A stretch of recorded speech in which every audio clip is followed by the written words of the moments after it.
ஷே விஷ்ணு பிரம்மா நீதிமன்றம் கோர்ட்ஸில் கேட்டுக்கோப்பா. தாய் இந்தியா நாடு முழுவதும் கோர்ட்டு பூட்டிட்டார். இதனால் கோர்ட்டார் உட்காந்து நீங்கள் நடத்தியல்ல, ஆணும் பெண்ணும் கீழே ஐயா உட்காந்துருக்கா, அம்மா உட்காந்துருக்கா, பார்த்துக்கோப்பா. ஒரு கணக்கு துல்லியமாக கணக்கு எடுக்கார். கணக்கு எடுத்து இதை விடுறா, கணக்கை விடுறா அப்படின்னு இருக்கார். இப்போ தெக்குப்பாளையம் ராஜபாளையம் அந்த மலையை உடைச்ச கணக்கு எடுக்கார். இப்போ மலையை உடைச்ச கணக்கு இப்போ எல்லாமே பிடிப்பார், விடமாட்டார், கணக்கை போட்டுருவார்.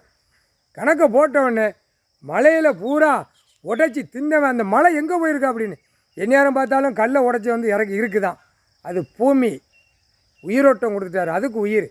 எல்லாம் கேட்டுக்கோப்பா, கோட்டார் கேட்டுக்கோப்பா. நீதிபதி ஜட்ஜி ஆணு பெண்ணும்.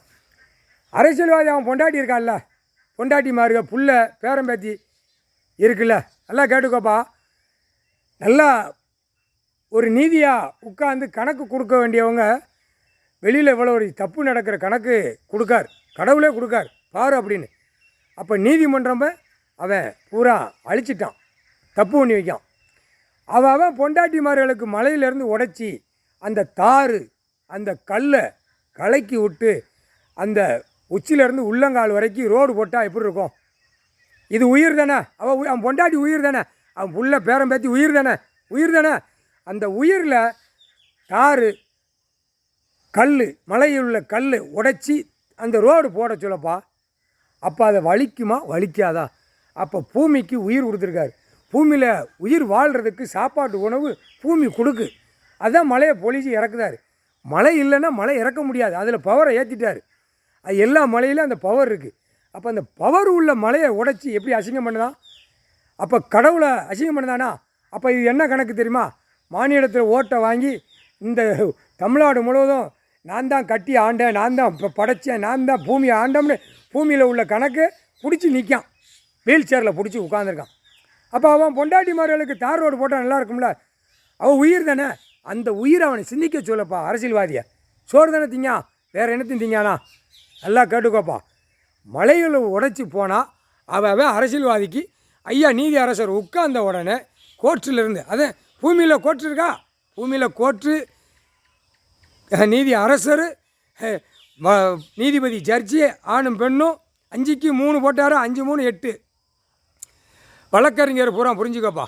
கணக்கு போடுதாரில்ல, ஒரு வலி வேதனை என்ன இருக்கும் அப்படி அந்த பூமிக்கு உள்ள வலியை அவன் கொடுக்குறதா கொடுக்காரு அரசியல்வாதி. டெல்லியிலேருந்து பேப்பரை விடுதான், சட்ட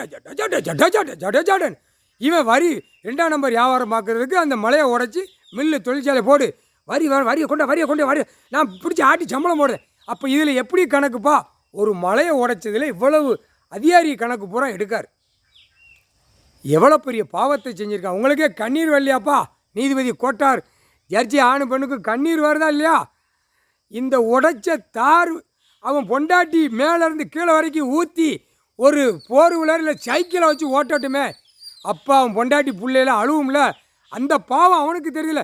ஐயோ நம்ம பொண்டாட்டி பிள்ளை கஷ்டப்படுது பாவம் அப்படின்னு. ராஜபாளையம் தெக்குப்பாளையத்தில் ஒரே மாக்கில் ரோடு, ஒரே மாக்கில் பிரட்டு தான், ஒரே மாக்கில் பஸ் ஸ்டாண்டை அடித்து போட பழைய பஸ் ஸ்டாண்ட் நடக்கா. ஏற்கனவே கோர்ட்டு தெக்குப்பாளையம் ராஜபாளையம் பிரைவேட்டில் கோர்ட்டு அமைஞ்சு இருந்தது. கோர்ட்டு வாடகை கொடுத்து உட்காந்துருந்தேன். அப்போ ஐயா உட்காரணும், அது பார்த்தார். அவர் தான் அந்த திருச்சி என்ன பண்ணணும், ஏது பண்ணணும், எப்படி பண்ணணும், புது கோர்ட்டு அமையணும், நான் உட்கார்ந்த அப்புறம் அந்த புது கோர்ட்டுங்கிற கணக்கு உலக நாடு வரணும் நீ அப்படிங்கிற கணக்கு அவர் வச்சார். அந்த கோர்ட்டு உள்ளே போகாத அளவுக்கு இன்றைக்கு வரைக்கும் இழுத்துட்டான், எல்லாம் இழுத்து ஓடிடுச்சு. அதுக்கு தான் நீதி அரசராக கணக்கை பிடிச்சிட்டார். நான் எல்லா ஆலயத்தில் உட்காந்துருக்கேன் வா அப்படின்ட்டார். கணக்கு ஒரு தடவை மன்னிப்பு கொடுப்பார். அந்த மன்னிப்பு ஏற்காதனால எவ்வளோ பெரிய விளையாட்டு நடக்கு. பூமியை அழிக்காப்பா கோர்ட்டார் நீதிபதி ஆணும் பெண்ணும் ஜட்ஜி கேளப்பா. வழக்கறிஞர் கீழேங்கேளு எவ்வளோ அழிக்கான். உங்களுக்கு அந்த பாவம் தெரியலையா? பூமி உயிர்ப்பா, ஒன்று செமந்து போகுது, வீட்டில் படுத்து உருளுதா, நல்லா சாப்பிடுதா, ஓடுதா, ஆடுதா, பாடுதா, எல்லாருமே செய்திய. அந்த பாவத்தை கூட கொஞ்சம் சேர்க்காத கணக்கு கோர்ட்டு கைலாசத்தில் ஓம் நமச்சிவாய ஓம் சக்தி பூமியிலேருந்து கணக்கு கொடுக்காரு ஐயா, கடவுள் கணக்கு கொடுக்காரு, புரிஞ்சுக்கோப்பா. அப்போ ராஜபாளையம் தெக்குப்பாளையம் எப்படி எத்தனை கோடி, எவ்வளோ கோடி, பஞ்சாயத்து போர்டுக்கு எத்தனை கோடி, இவனுக்கு நிதி போட்டதை, இவனுக்கு எம்எல்ஏ ஒரு கொங்க மடையனுக்கு எவ்வளவு என்ன வச்சுருக்கான்னு தெரியுமா இல்லையா? அந்த கணக்கு இவர் தான் எடுக்க முடியும். உச்சியில் உட்காந்த நீதி அரசர் தான் எடுக்க முடியும், எந்த கொம்பனாலும் எடுக்க முடியாது. இவனுடைய கணக்கை.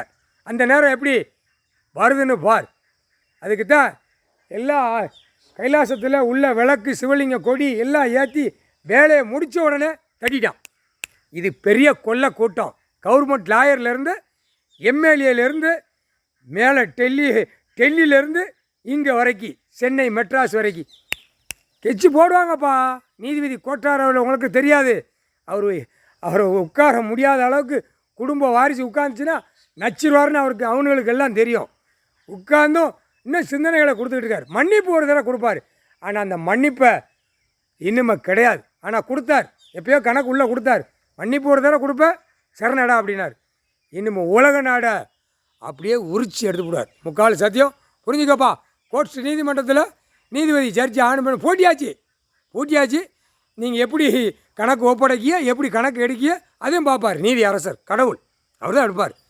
எல்லாம் அமைக்கணும், எல்லாம் புதுசாக உட்காரணும், பூமியை அழிச்சிருவான், பூமியை பாழாக்கிடுவான். அந்த சிந்தனையோடு நீதிபதி கோட்டாரும் ஆணும் பெண்ணும் கீழே வழக்கறிஞர்.